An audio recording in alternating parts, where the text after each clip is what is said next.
I'm seeing the emergence of certificates in entrepreneurship. Okay. A lot of colleges and universities have majors and minors, but with a trend towards more inclusiveness across disciplines.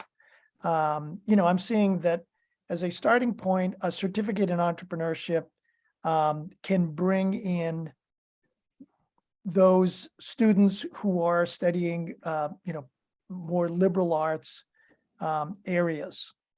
And so, the other thing that I'm seeing is that entrepreneurship in general is important for anyone to learn. And so, with this trend, I'm trying to see what it is that is the motivator, what is driving institutions to implement certificates in entrepreneurship. How difficult was it? What's the pushback? All of that. So, yeah, that's what I'm doing. I've got some hypotheses which I've shared with you, and they may be way off, but as part of the entrepreneurial process, you start with a hypothesis and test it. That's what I'm doing. Yeah. I saw those. A few of those resonated, and a few of them don't with our situation. But I'm sure every place is different. So, well, Peter, can you just give some general background about the College of Wooster and also your certificate? Sure.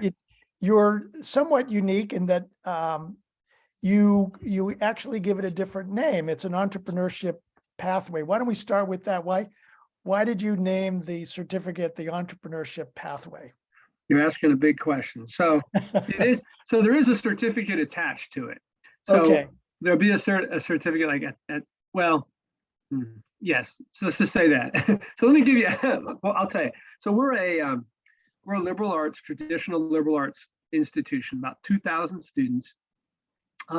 We are in a rural area of Northeast Ohio. So we're not. So while we are in a regional ecosystem, we're not conveniently located for students to access a lot of startups, or we have an innovation hub, incubator, and that kind of thing. But that's about 50-minute drive from the campus. So this all plays a role, like in what we do. And the school is it's very traditional liberal arts. So we don't even have a business major. We have a business economics major, which is more economics heavy with a few kind of business courses in it. So that's kind of the setting. And in this world, so we have then we have an entrepreneurship center that I manage, and then I teach a series of entrepreneurship courses, but the courses themselves are interdisciplinary. So right off the bat, I get students from all majors. Last time I looked, I had about 27 majors that were in my classes. So it's very, I get everybody but they have this interest in entrepreneurship regardless of what their major is, right? So this is kind of the setting of what's going on. And what's happened is a few years ago, as the school was looking at enrollment, which has remained strong throughout this period, and just what people were interested in, we realized, or I guess we learned from the marketplace, that there's an increasing interest in having some more career focused kind of tracks at the school, or ways to help students. We always talk about how you can study anything and then you can navigate that into a career, and a lot of people successfully do. It takes some time, right? Like there's I graduate and I get this specific job linked to my major kind of mentality, but with the liberal arts students, it's often not sure exactly what they're going to do. But if you look at them 10 years out, they're doing very well, and they've established themselves in some way. But there was this interest for kind of a connection more to just to say more of a career focus, or maybe internally we talk about like career readiness. So how do we do that? So that led to this concept of maybe we should create some pathways, and we will call them pathways.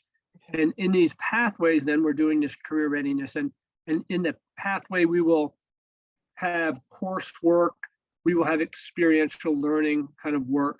We will have a little interaction with some of our professional services like career planning or some of the other offices. And so students will take elements of these things and create their own kind of pathway, right? From a menu of different like courses they can take, activities they can do, internships or experiences they could have. And so that's the idea. And so the school created maybe about 8 or so. There's only been a couple of years that we've been doing this, about 8 pathways. And I saw this as a great chance to promote entrepreneurship on the campus and do more with it. We do not have an entrepreneurship major. We do not have an entrepreneurship minor.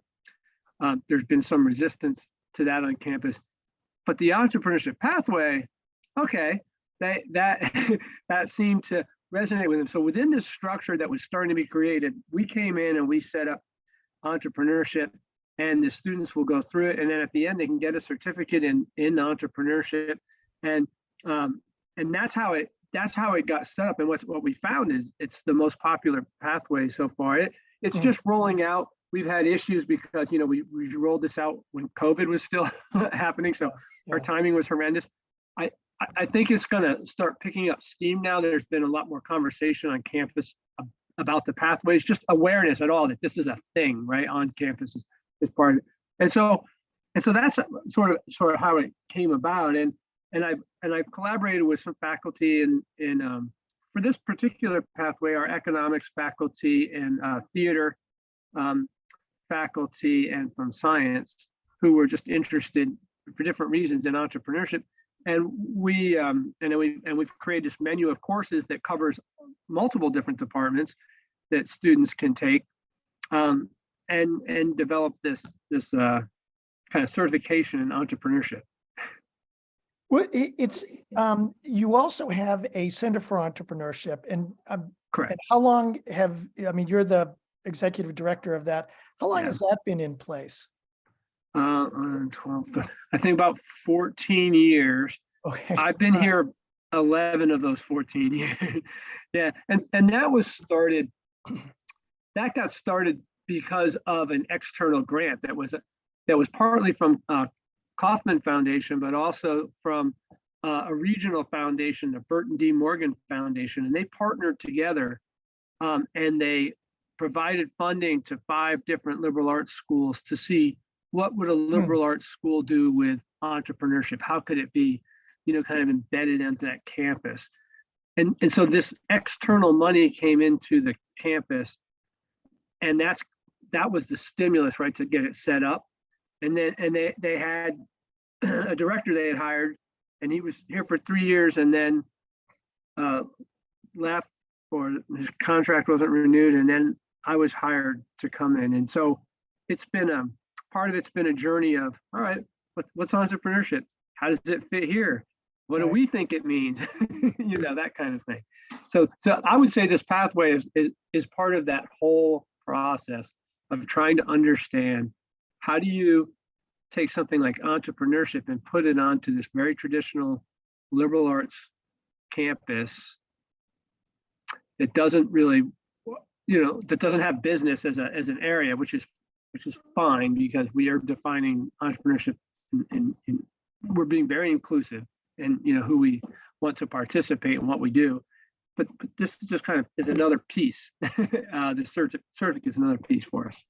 And I'm hearing this a lot as well, is that universities and colleges, especially liberal arts colleges and universities, what's very important for them in terms of entrepreneurship is, how do we define entrepreneurship? I mean, I've heard, we define entrepreneurship as problem solving or opportunity identification, as opposed to entrepreneurship is starting a business, right? A for-profit business. How does the College of Wooster, how do you define entrepreneurship? It's such a good question, and I don't. I'm not sure that there's like one single simple answer. So venture creation is always there, and it's always an element that we're talking about. But I think the way we communicate it most broadly is we talk about the entrepreneurial mindset, right? Mhm. And so how can you apply that mindset in any setting for any major, whatever you're going to go do as a student?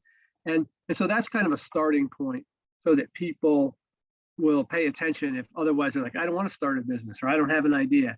And I'm like, okay, but how about here's a way of like you said, like looking at the world, identifying problems, developing solutions, and what are some of the techniques and processes you want to make a difference, because so many of these students, particularly at our school, want to change the world, save the world, make it better. Okay, well, how are you going to do that? And then, well, here's a potential way. And then that opens the door to these conversations, about entrepreneurship. I have my own, the right way to put it, and one of my kind of agendas for that on the campus with this too is to help students understand that capitalism can be a good thing. And so I actually designed a course that I teach, and I spend a lot of time talking about what are entrepreneurs doing, how are entrepreneurs using a for-profit business model to go out and create some kind of social benefit or good. What are they doing around the world? And it really changes the perspective of so many students when they start to see that there are people everywhere, working together, collaborating, using principles of design thinking and creating these solutions, and businesses to actually implement these solutions around the world. And it's neat. And so that's part of what we're talking about. So while it's not venture focused solely, there's an element of that, that we come back to that a lot. Mhm. We don't, one of the things at this school, I used to work at a big university and in a business school, and we had an engineering school. And so it's a different dynamic, right? We don't have any of that here. And so we end up with not a lot of students who are starting businesses while they're in school. It's not necessarily something that they don't feel equipped to do that. They're not encouraged necessarily by the institution overall to do that. And they tend to not have those ideas while they're here, although a lot of them are thinking and developing, right? And they're starting that process. It's just a little different dynamic than at some schools where people are coming in and, okay, hey, I have an idea, I'm going to start while I'm here. So yeah, my students will go to startup weekends, and they'll they will have ideas, there's no doubt, and work on it, but it's not like they're in that the ability to start the business while they're here, in some kind of, like, on the launch pad. We just don't have any of that kind of the infrastructure you need. I can connect them with if they have that interest, but we tend to have a lot of very academic focused. A lot of our students will go to grad school. It's research heavy, so they're very, that's what they're doing. Our library is full day and night because everyone's here studying and working together. It's just it's the way of the institutions. It's a little different.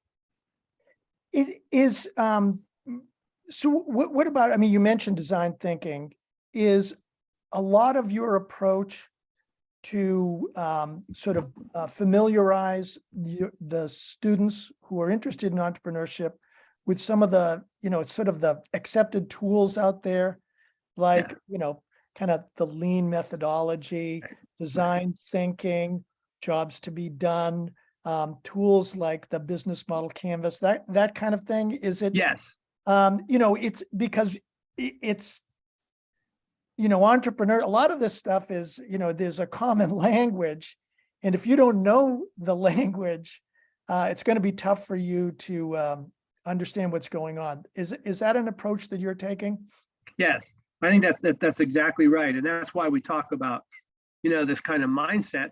Well, I'll talk about like an entrepreneurial mindset or skill set. And then here's these tools, right, that are in the toolbox. And obviously they can be applied outside of, venture creation, but yes, I do that. I'm also a huge fan of systems thinking, and I make my students crazy thinking about that, just because every time, you're creating a solution, I'm wondering if you're creating a new problem, and how do you, how do you think about this, more deeply? So that's that's what I do. And because I find that they're learning different ways of thinking across campus, but some of these things, this design thinking and the systems thinking, they're not really getting other places. So having it here is useful, which brings up, you say, how do you define entrepreneurship? And am I using these tools? And I am.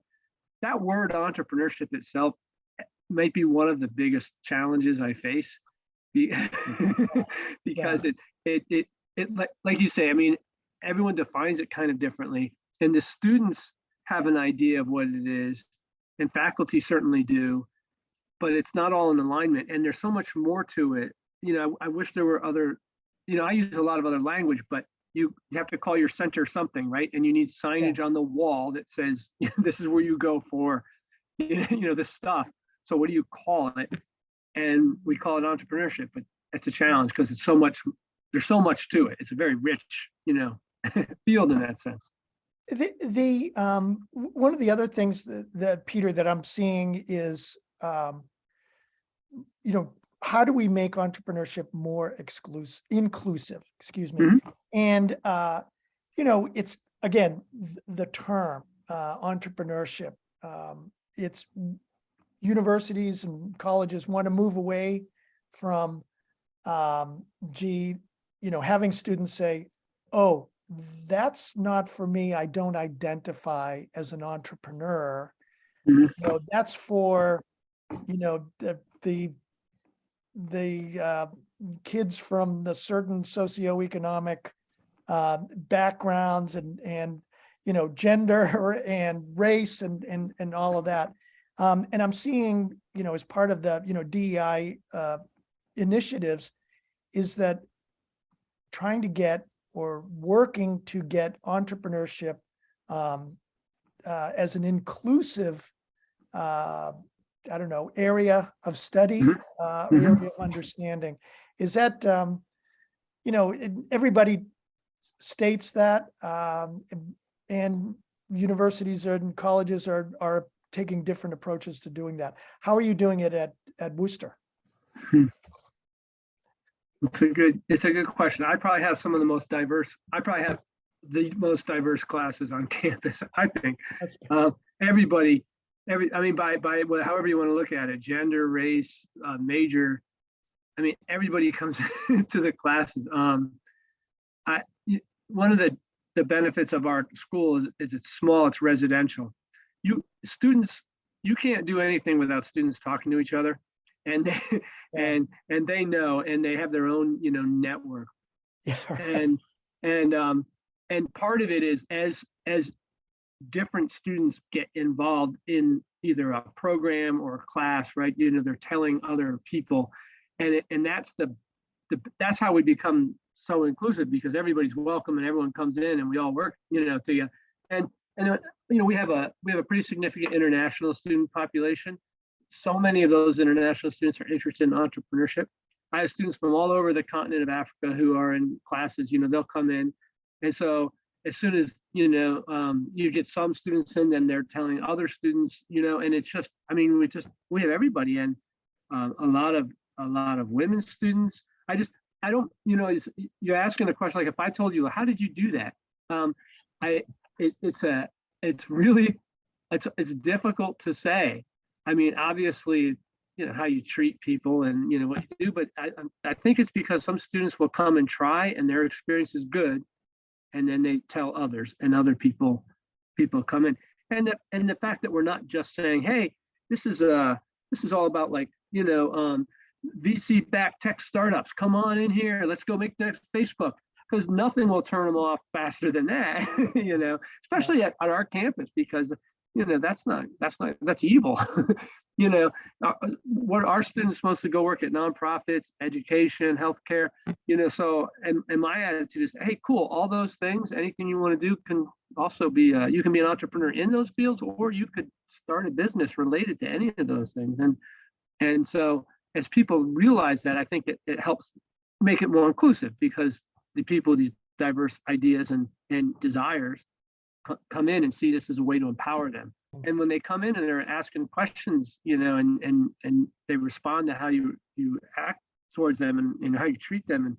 And it's just all that. I think all that really makes a difference, and we have the ability at a little school like this to develop relationships. We had international students over Thanksgiving Day because they were, they're going to be on campus.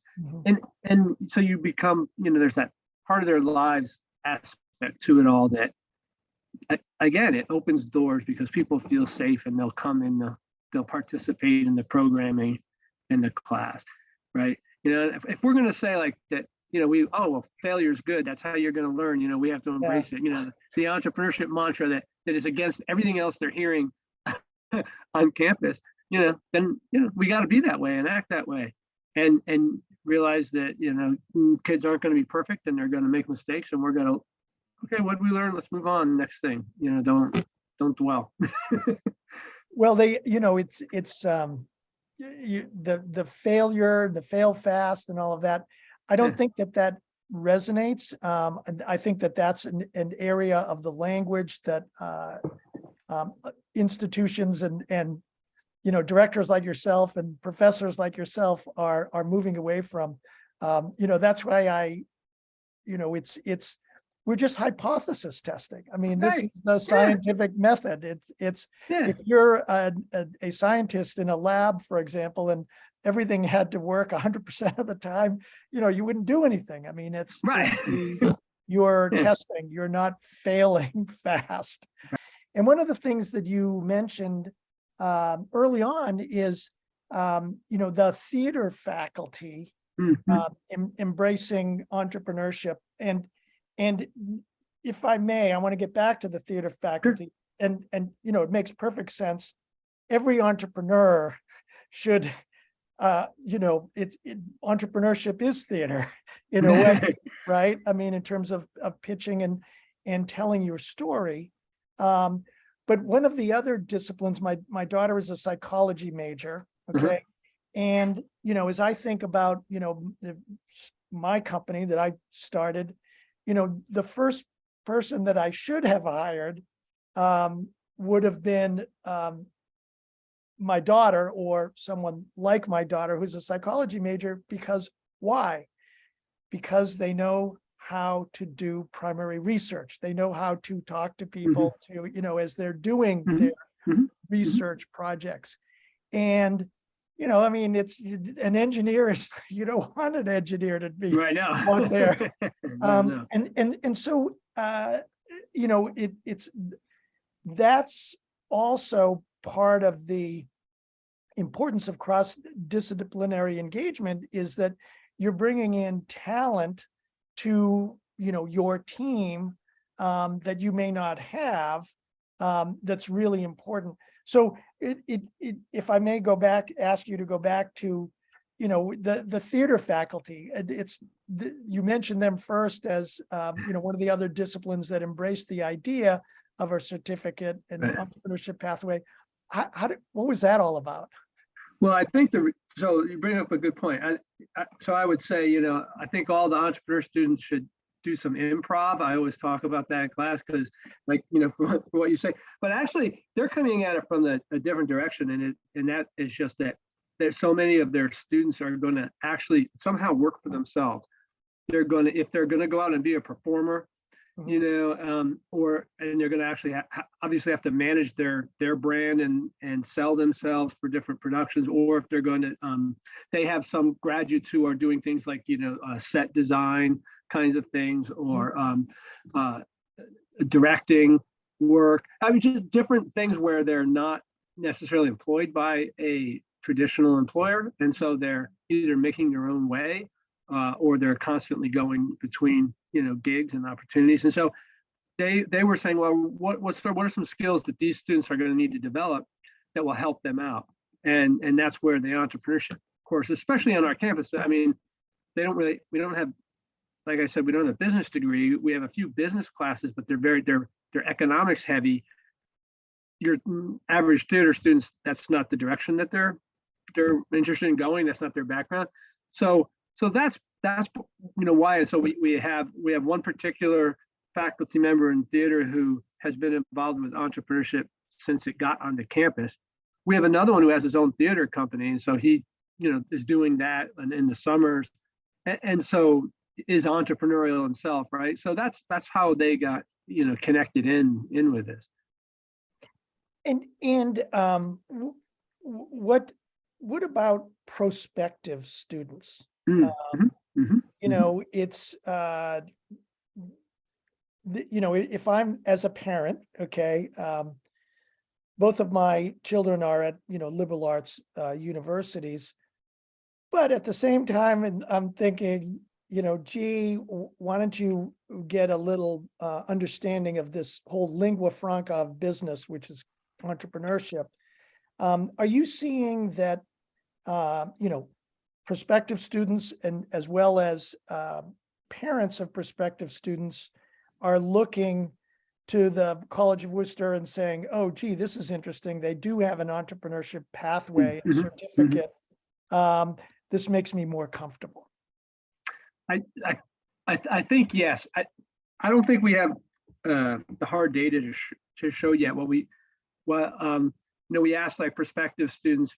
So prospective students was one of the big drivers for creating the pathways here in the first place.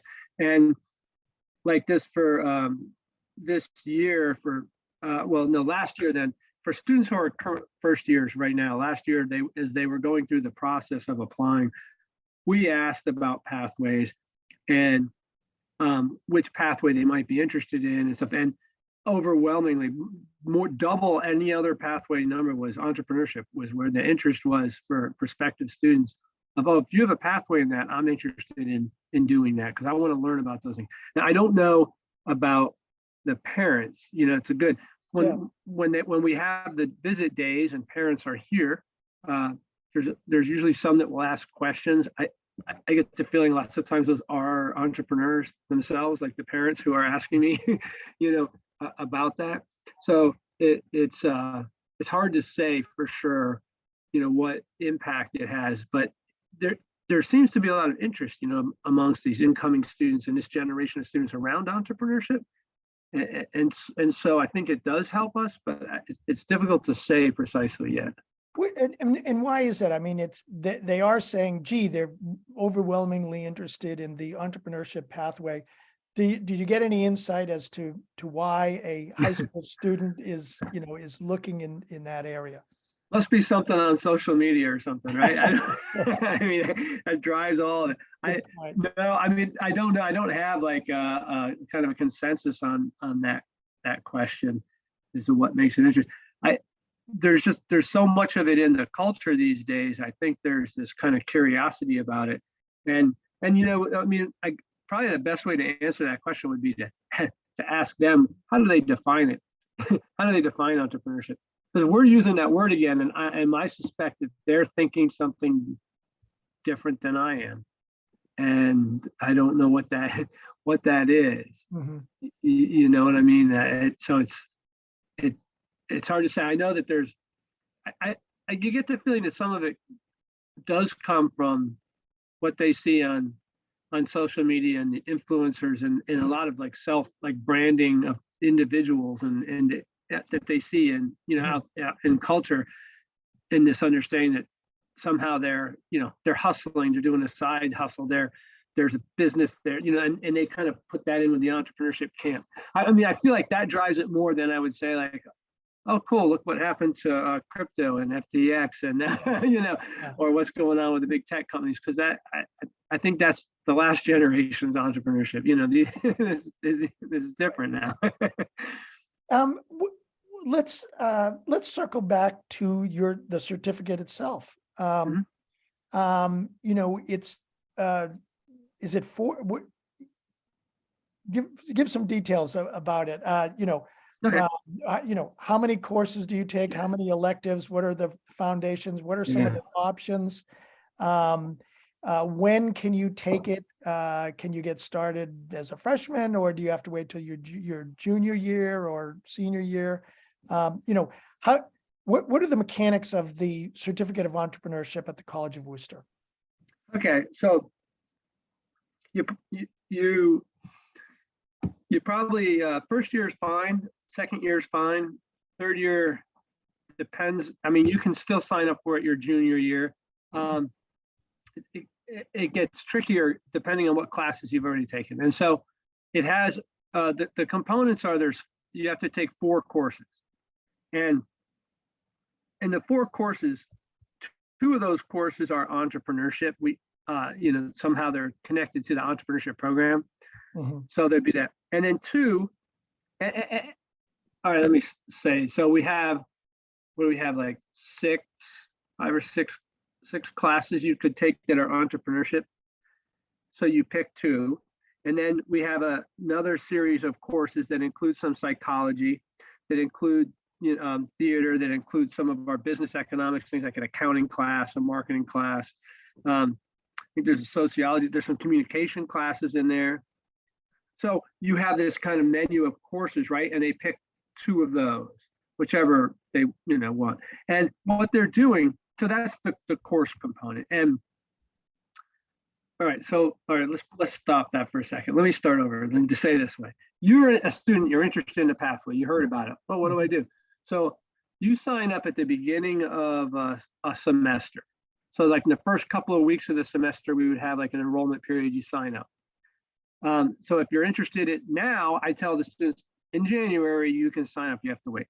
When you sign up, we're asking you to do a little kind of reflection. There's a few prompts. Why are you interested in this?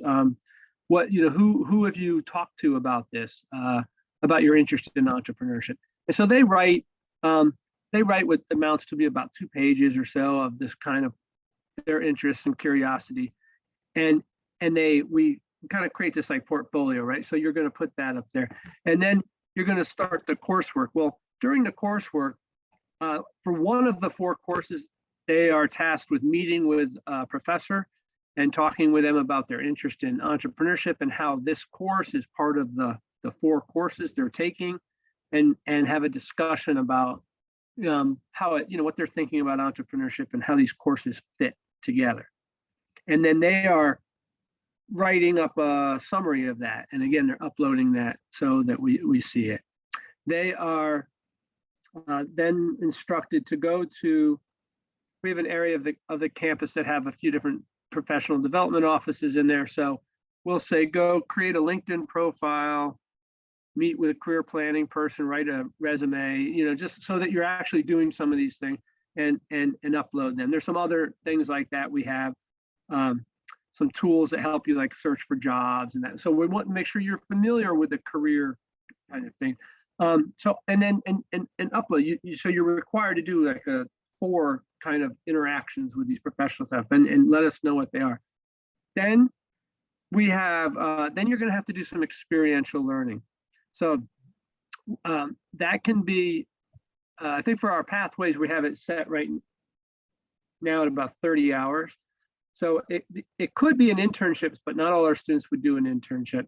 So is there a startup weekend that you go to? Do we have some, it could be like a hackathon, a design challenge. There's some programs we do where students have the opportunity to do projects with a business.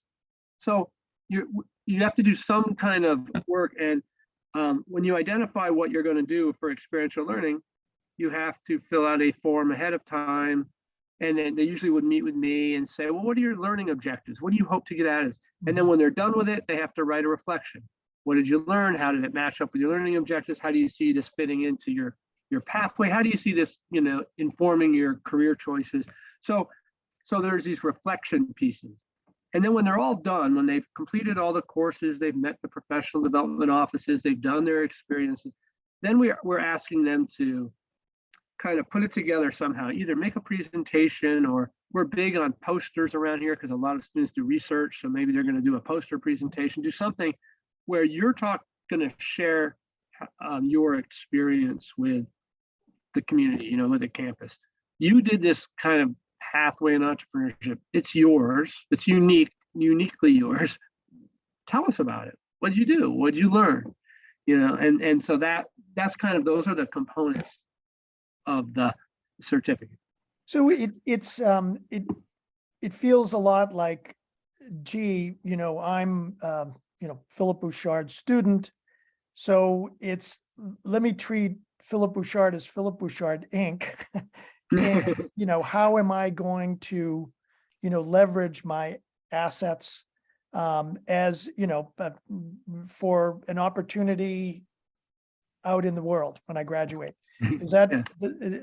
that make any sense? Am I reading that Yeah. right? I think so, and hopefully they're getting some initial connections in their network. They're getting ideas about what they might want to do, and we're trying to help them really to. I mean, this is an overall ongoing thing with liberal arts students, but try to help them understand and realize all the skills that they're developing, and being able to articulate that, because there's so much that any student going through 4 years of college is doing a lot more than just coursework, right? They're doing a lot of things, and they're learning all along the way. So we're trying to get them to be more intentional and thoughtful about that. Okay, you're doing all these things now. How is this helping you to be this product that you are now offering to the world? Where do alumni fit into entrepreneurship at the college? I mean, how do you use them? How do you leverage them? How do you engage them? What is their level of interest in, I don't know, working with undergraduates? My estimate is that Wooster, Ohio is about 40 miles from Cleveland and about 100 miles from Pittsburgh. So, I mean, you've got access to, some pretty major cities where I assume that there are a number of alumni as well. Actually, most of our alumni are in Boston, Boston, Chicago, and like DC probably are the biggest centers, although they're everywhere. Yeah, they're great. So so what's interesting, and I've watched this during the time I've been here, a lot of our older alumni like my age or era, are interested in helping, being connected to the school and giving back and doing things. And oftentimes they don't like the students aren't very interested. Like they'll come in as a guest speaker, they'll do something, and there'll be some interest, but they can't relate, right? Because you're so old. I mean, it's been decades since you've been out of school. You don't know what it's like. Well, you know how it is. So, so what we find is, and when we engage the younger alumni, it's a better connection. And so we've been doing a pretty good job, I think, of that, of like alums who have gone through some of our, who have done something with the Entrepreneurship Center or with us and have left the school and are now working in entrepreneurship. They're super helpful. Like, I mean, just this week, a couple of different times I connected current students with alums, because the alums are, who are working in the entrepreneurship space, they tend to know about opportunities. They're great for looking for internships. They've got good advice for the students, just as the students are thinking about, well, what should I be doing here to get ready for going out? And so our younger alums have been very helpful. And I frequently connect current students with them for a conversation, and they've been great about it. And again, it's so much relationship building that goes on in this kind of a role, right? And the beauty of a smaller school is we do get to know students pretty well, and so those relationships can last, and they really help the current students. A private liberal arts college with an enrollment of 2,000, how important is entrepreneurship as a discipline for, we talked about recruiting, but also, kind of maintaining the relevance and importance of, the small liberal arts colleges that have that, close relationship with faculty and a residential college that, makes for a lot of interaction and a lot of relationship building. Yeah, in my view, entrepreneurship is, I think it's vital for the future of small liberal arts schools like ours. Mm-hmm. Getting everyone to appreciate and understand that is difficult. I still think part of it is the concept of entrepreneurship as like this venture creation or this this fast growth tech kind of Silicon Valley concept that is off-putting to a lot of the people who would work here or go to school here. And that's not what it is at all, but I feel like that perception gets in the way, because I think that entrepreneurship is such an awesome tool. I mean, you could step back and say that it's professional development for everybody, because you're learning these skills, right, that you're going to take no matter where you go, and it's going to help you be more impactful in your job. You're going to be able to make a difference. You're going to be able to work with other people and create solutions, like you were saying earlier, and regardless of whether it's a new venture or not. And how powerful is that? And I would argue that if you have a liberal arts background and this diversity of disciplines, this interdisciplinary thinking, where does the innovation come from, right? It's the intersection of disciplines, but you are being trained for that right now. So if we can get students to understand that and then equip them with some of these skills, I just feel like it makes them very powerful, as whether they're employees or they're on their own when they leave here. And I think that's what helps. It can help be part of the story of why liberal arts is relevant, and not just relevant, but like important and vital for the economy. But I don't know that that's widely appreciated, and so we stumble over ourselves a little bit with, where does it fit and is it right? But I think it's part of the solution for how do you make small liberal arts schools relevant in the 21st century. And you got to admit it's a challenge, because a lot of these schools are facing enrollment challenges, and it's just, what do we do? and here's part of the answer. This is part of what you do. What you just articulated was, a very strong argument for entrepreneurship. So let's talk about the social impact endeavors. And, you just mentioned it's not all about Silicon Valley startups, technology startups or for-profit startups. How do you weave, social impact endeavors into what you're teaching as part of the curriculum? Well, so one thing I do, so like the UN has these sustainable development goals. Yes. Has 17 sustainable development goals, right? And so one of the things that because if you look at the sustainable development goals, they're covering like all these issues that impact humans on the planet and the planet itself. And so what I help the students do is see, well, how are entrepreneurs addressing the sustainable development goals? What are they doing? There's like impact investors. So a friend of mine's an impact investor in Manila. She started a fund for impact investing. So I'll have her talk to my students, and so that they can start to see, oh, here's investors trying to support the startups in certain sectors and certain areas, because that's making a difference. Whether you're making a difference, how you operate in a community, how you source, raw materials, how you treat employees. There's the concept of humane entrepreneurship. How are you caring about the people that work for you and your customers? That kind of thing. Patagonia has made it so much easier this recently. You talk about, because they're already a cool company to talk about, but then now how they've changed, so all their money is being funneled, all their profits are being funneled right to kind of do good. So it's just helping the students to see these things, and the sustainable development goals are just a good starting point, because there's a lot of information and connections where you can see entrepreneurs who are working within specific sustainable development goal. Yeah, that's it. It's impact imperative, right. But it's a great book because it talks specifically about entrepreneurship, working to make the world a better place, and hopefully to create a better future.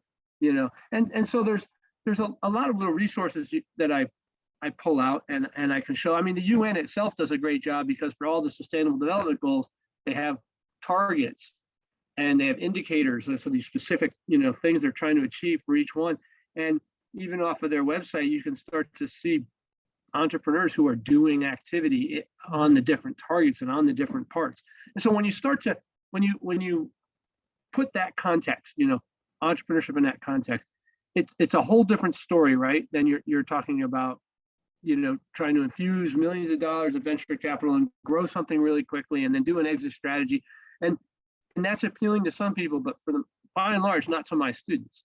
But this is now, it turns out, there's a lot of similar skills that you need. Oh, and by the way, if you go out and work at a company, you need the same kind of skills. So, so why don't we come here to entrepreneurship and let's learn that here and then do with it what you want. Getting back to the certificate. So what were the, challenges, pushback, issues that you encountered when you were developing, positioning, and then ultimately launching the certificate in entrepreneurship? Well, there some resistance just from, well, so the good news is that because it was a part of a process where we were creating multiple pathways that were supposed to have a career readiness focus. Right.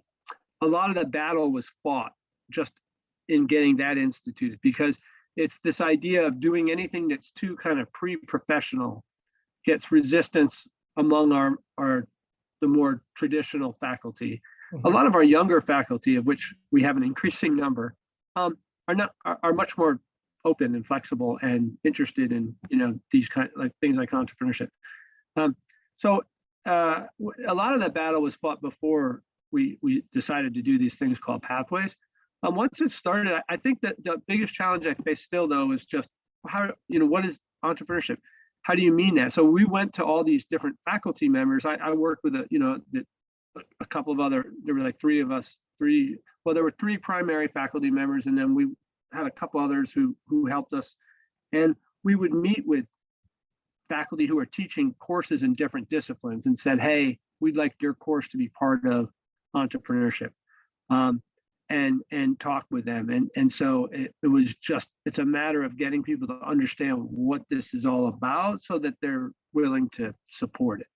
And that's just a lot of one-on-one meetings. And, It sounds like the process itself was sort of helped the process along, because, as you were explaining what the goals were to fellow faculty members who may have had a different understanding or impression of entrepreneurship, that, that actually brought them into the tent, so to speak. Department is probably the biggest way I get connections with other faculty are through common students, right? So we have, a student of mine is also a student, say like in a psychology class or somewhere, and through that connection, we build allies among the faculty and get their understanding. It takes time. Is there a will you be implementing some kind of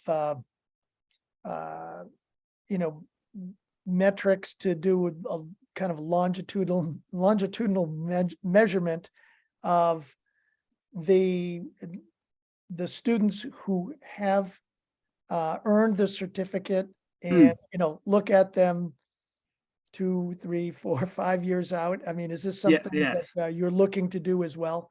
Yes, we definitely want to do that. So we would have this would be the first year. At the end of the school year, would be the first year we have students who graduate who will have the certificate. But that is the plan. We want to do that, and then I'd like to be able to check back in with them as well. But tracking that will be a part of all. We're just actually this week going through a hiring process to hire a person at the school to kind of be an administrator overlooking the different pathways, so that we're capturing the information we need, and because the pathways are kind of all run by faculty, in their different areas. and I'm very involved in how ours operates and working with the students. But just from the back end and the administrative part, and then Suing's on this tracking, it'll probably be a combination of us who are doing that. Because I keep in touch with our alums, anyways, I'm sure to capture some of that information. But yes, we will be tracking. Is there, would it make sense to offer this certificate in some form to alumni who, who graduated before it was available? Is that something, I mean, it's speculative, Peter, which is always dangerous, but is that something that might be considered? I don't think so here, because of the nature of it, the way that it consists of courses that we currently have. So at our school, unlike a lot of schools, at our school, the only time we have ever had an online class was when COVID kicked us off campus, and we had to. And now we've reverted back to where we were, which is everything is in person and on campus. And so access would be a barrier right there for alums to do anything. But then the courses are also there.